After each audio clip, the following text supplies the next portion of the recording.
Hello student. आज हम लोग क्लास 12th का फिजिक्स का second chapter electrostatic potential and capacitance की एनसीईआरटी एक्सरसाइज के कुछ क्वेश्चन सॉल्व करेंगे।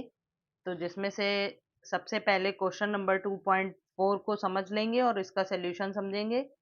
तो क्वेश्चन है, a spherical conductor of radius 12 centimetre has a charge of 1.6 into 10 to the power minus 7 coulomb distributed uniformly on its surface.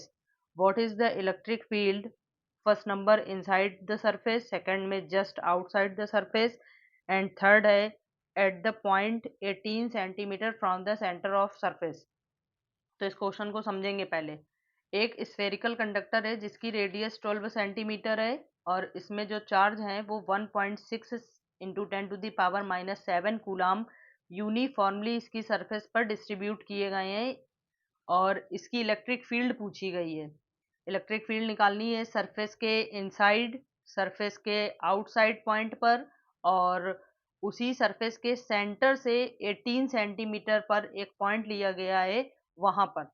तो इसको solve करने के लिए सबसे पहले इसकी गिवन वैल्यू, तो इसमें रेडियस दी गई है 12 सेंटीमीटर,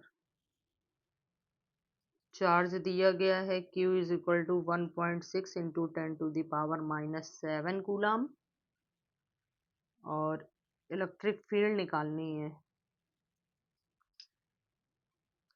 जिसमें से फर्स्ट नंबर में कहा गया है inside the sphere, inside the sphere. किसी भी स्फीयर के इनसाइड जो है इलेक्ट्रिक फील्ड जीरो होती है क्योंकि स्फीयर के अंदर जो है चार्जेस नहीं होते हैं, तो इस वजह से इसकी इलेक्ट्रिक फील्ड जो है इनसाइड के लिए जीरो होगी। अब इसका सेकंड पॉइंट सॉल्व करेंगे। कहा गया है just outside the sphere, just outside the sphere. तो इसके लिए जब सॉल्व करेंगे तो इसका फॉर्मूला होता है E is equal to 1/4 pi epsilon naught Q upon R square. Value put कर लेंगे। 1/4 पाई एप्सिलॉन नॉट की वैल्यू होती है 9 into 10 to the power 9, charge है 1.6 into 10 to the power minus 7, radius दी गई है 12 सेंटीमीटर, तो इसको ऐसे लिख सकते हैं 12 into 12 into 10 to the power minus 4। Centimetre को मीटर में बदलेंगे तो दोनों का मिला करके 10 की पावर माइनस 4 हो जाएगा। अब जब इसको सॉल्व किया जाएगा तो इसको अभी ऐसे ही लिख लेंगे 9 into 10 to the power 9 into 1.6 into 10 to the power minus 7, नीचे हो जाएगा 144 into 10 to the power minus 4। अब अगर हम ये पॉइंट हटा देंगे, नीचे एक ज़ीरो बढ़ा लेंगे तो 16 से ये पूरा 9 टाइम्स डिवाइड हो जाएगा और ये 9 और ये 9 कैंसिल हो गया। तो हमारे पास बची है सिर्फ पावर। कौन कौन सी? 10 की पावर 9, ये बचा 10 की पावर माइनस 7, यहाँ पर बचेगी 10 की पावर माइनस 3 जो ऊपर जाकर हो जाएगी प्लस की 10 की पावर 3। अब जब ये पावर सॉल्व होंगी तो बचेगी, ये हो गई 9 और ये 3 प्लस की 12, प्लस की 12 में माइनस की 7 पावर जाएंगी तो बचेगी 10 की पावर 5। ये आ गई इलेक्ट्रिक फील्ड इतने न्यूटन पर coulomb, 10 to the power 5 newton पर कूलाम। अब इसका थर्ड पार्ट समझ लेंगे।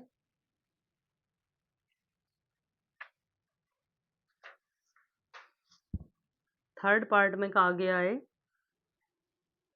एट अ पॉइंट 18 सेंटीमीटर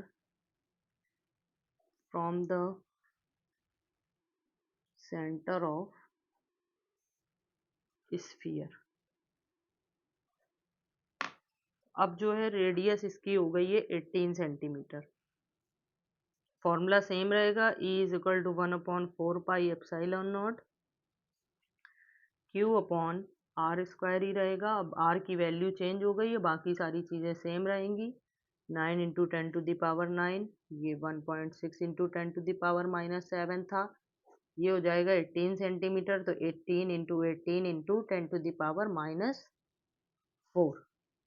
अब जब इसको सॉल्व किया जाएगा तो इन दोनों का मल्टीप्लाई करेंगे तो आ जाएगा 14.4 इंटू 10⁻² बचा ये, और नीचे बचेगा, इन दोनों का मल्टीप्लाई करेंगे तो 324 इंटू 10⁻⁴।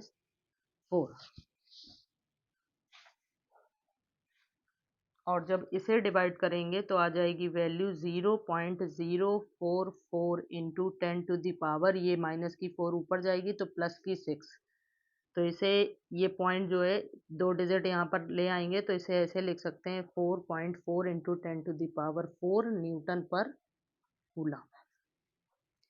तो ये आ गई इलेक्ट्रिक फील्ड। सेंटर से 18 सेंटीमीटर पर जो भी पॉइंट लिया जाएगा उसकी इलेक्ट्रिक फील्ड होगी ये। अब इसके बाद नेक्स्ट क्वेश्चन समझ लेंगे। तो अगला इसमें 2.6 क्वेश्चन नंबर समझेंगे। 3 capacitors each of capacitance 9 picofarad are connected in series. यहाँ पर 3 कैपेसिटर हैं, तीनों की वैल्यू 9 पिकोफैरड ही दी गई है, इन तीनों को सीरीज में कनेक्ट किया गया है।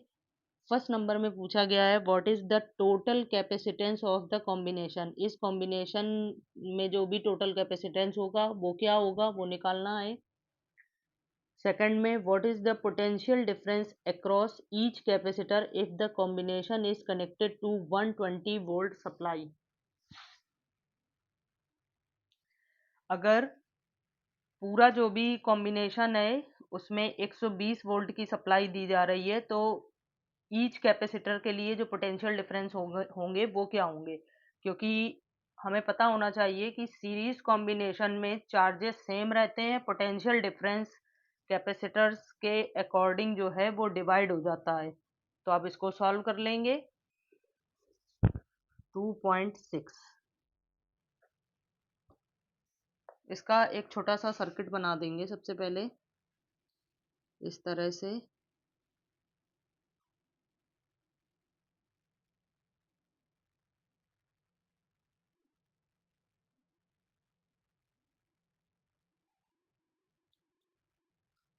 तीन कैपेसिटर दिए हैं, तीनों 9 पिकोफैरड के हैं, इनमें 120 वोल्ट की सप्लाई दी गई है। तो इन सीरीज के लिए फॉर्मूला होता है 1/c is equal to 1/c1 plus 1/c2 plus 1/c3। Value put कर लेंगे, ये आ जाएगा 1/9 प्लस 1/9 प्लस 1/9, ये 9 एलसीएम आ जाएगा, ये ऊपर 1 plus 1 plus 1 is equal to आ जाएगा 3/9। ये 1/c था, ये 3 1 जा 3, 3 3 जा 9, तो यहाँ से c की वैल्यू आ गई 3 पिकोफैरड। तो ये जो फर्स्ट पार्ट था उसका आंसर आ गया। टोटल कैपेसिटेंस पूछा गया था। अब इसमें जो पोटेंशियल डिफरेंस पूछे गए हैं ईच कैपेसिटर में वो निकालेंगे। तो उसके लिए हमें फॉर्मूला मालूम होता है, उसके लिए सबसे पहले हम टोटल चार्ज निकाल लेंगे, जिसके लिए फॉर्मूला होता है Q is equal to C V. Q निकालने के लिए इसमें C जो है वो अभी टोटल C जो निकाला वो 3 था और V दिया गया है 120, तो Q हो जाएगा 360 कूलम। अब ये टोटल चार्ज होंगे जो हर कैपेसिटर के लिए सेम होंगे। अब इसमें जो C1 C2 C3 थे उनके अक्रॉस पोटेंशियल पूछे गए हैं, तो अगर निकालेंगे तो V1 इज इक्वल टू हो जाएगा Q/C1, और यहाँ पे Q की वैल्यू निकली है 360, C1 है 9, इसको जब सॉल्व करेंगे तो V1 आ जाएगा 40 वोल्ट। तो तीनों जो कैपेसिटर हैं उनमें 40 40 40 वोल्ट का पोटेंशियल डिफरेंस जो है वो डिवाइड हो जाएगा। नेक्स्ट क्वेश्चन और समझ लेंगे एक।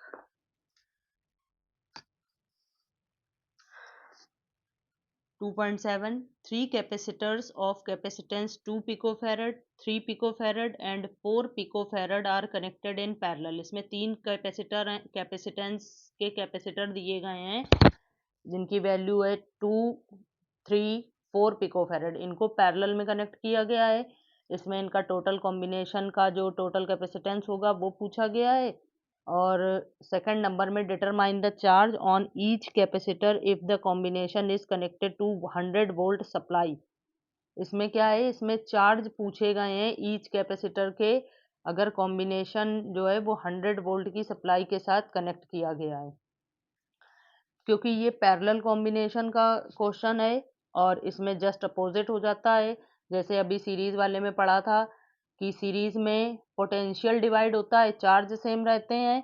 इसमें उसी का जस्ट अपोजिट हो जाता है, इसमें चार्ज डिवाइड हो जाते हैं, पोटेंशियल सेम रहता है। तो उसी से इसको भी सॉल्व करके समझ लेंगे। इसमें C1 C2 की वैल्यू दी है। C1 दिया है 2 पिकोफैरड, C2 दिया है 3 पिकोफैरड एंड C3 दिया है 4 पिकोफैरड।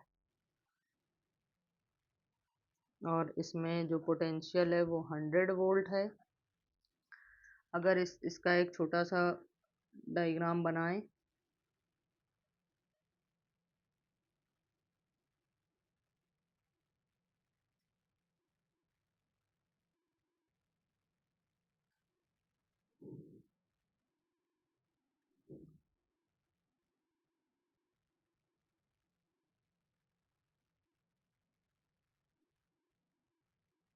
तो कुछ इस तरह से है।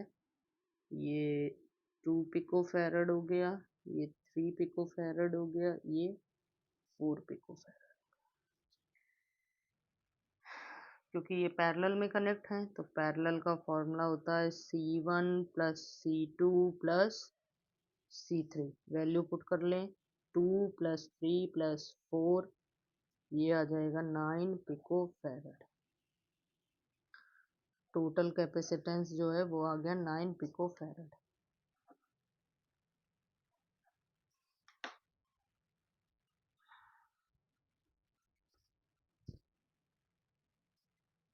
अब इसका जो बी पार्ट है वो सॉल्व करके निकालेंगे। इसमें v की वैल्यू 100 गिवन है तो Q1 जब निकालेंगे तो फॉर्मूला हो जाएगा C1V। क्योंकि v इसमें सेम रहेगा तो Q1 निकालने के लिए इसमें आ जाएगा C1 की वैल्यू है 2 और v आ जाएगा 120। तो इसमें Q1 की वैल्यू आ जाएगी 240 कूलम। इसी तरह से अगर Q2 निकालेंगे तो वो हो जाएगा C2V और C2 की वैल्यू है 3 इंटू, सॉरी इसमें V आपका 100 दिया गया था तो ये 200 आ जाएगा। ऐसे इसमें 100 रखेंगे तो ये आ जाएगा 300 कूलम। और इसी तरह से Q3 जब निकालेंगे तो Q3 हो जाएगा C3V। इसमें C3 की वैल्यू है 4, V है 100, ये आ जाएगा 400 कूलम।